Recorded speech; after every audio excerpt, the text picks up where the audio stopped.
there is one line that remains a line which only Ali ibn Abi Talib has said, will say, and none has the audacity to ever say after him or before him.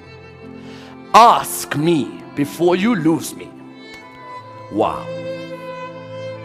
I know I am more aware of the paths of the heaven than the paths of the earth. Which means what? Which means the earth is for mortals. Those above mortals know the heavens as well. Yes? That's why in another line it says, لو كشف لي الغطاء ما ازددت يقينا ولا إيمانا. If the veils between me and Allah were removed, it wouldn't increase my iman and certainty in Allah subhanahu wa ta'ala. Wow, wow, wow. That is Ali ibn Abi Talib, not a historical personage. No. Before you go into Ali ibn Abi Talib, there is a man who's saying to you that remove all the veils between me and Allah, it does not affect my iman at all. When they came to him, they say, have you seen Allah? He said, how can I worship a Lord who I haven't seen? I haven't seen him with the eyes. I've seen him with the certainty of this heart. Yes, this heart has tasted the pleasure of Allah subhanahu wa ta'ala. I see the wonders in their actual essence, in their actual reality.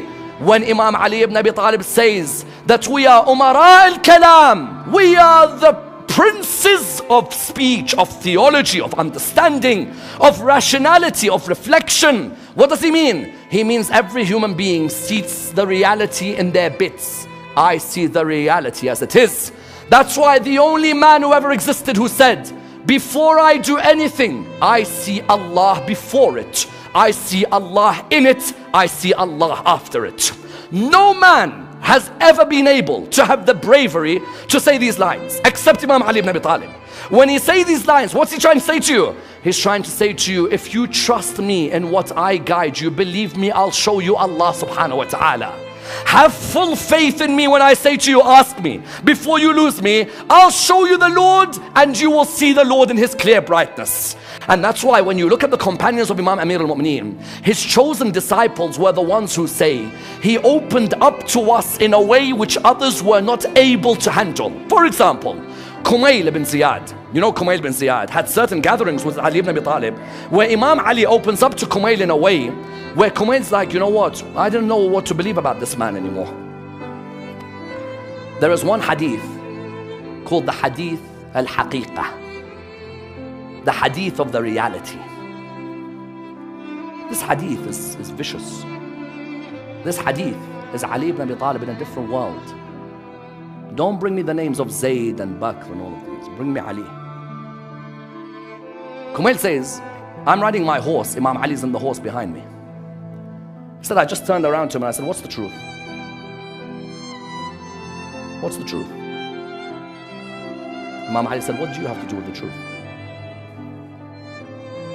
In one narration, Kumail replies by saying, aren't you the door to God's secrets? In another narration, Imam says to him, or he says to the Imam, aren't I your companion of the secrets? Imam says to him, oh Kumail, what sprinkles in you overflows in me. Oh no. What sprinkles in you overflows in me. Kumail looked at him and said, tell me more. What's the truth? I want to know the truth. Kumail didn't say, I want to know, tell me what the truth is. Imam looked at him and he said, the disclosure of the majesties of glorification without indication. I don't know how to explain it to you because I don't know what that means. If I knew what that means, then I should be an Imam. But that only belongs to Ali ibn Abi Talib. The disclosure of the majesties of glorification without indication. Kumail said, please tell me more. He said, the negation of speculation through the realization of the reality.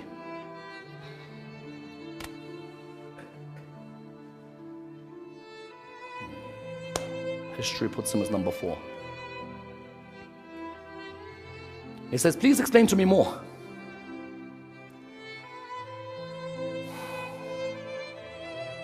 He looks at him and he says to him, the negation of the realities through the rendering of the veil of the secrecies.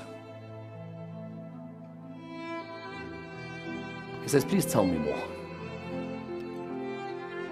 He said, appreciating the divine oneness through apprehension of the attributes of the divine unicity. He says, please tell me more.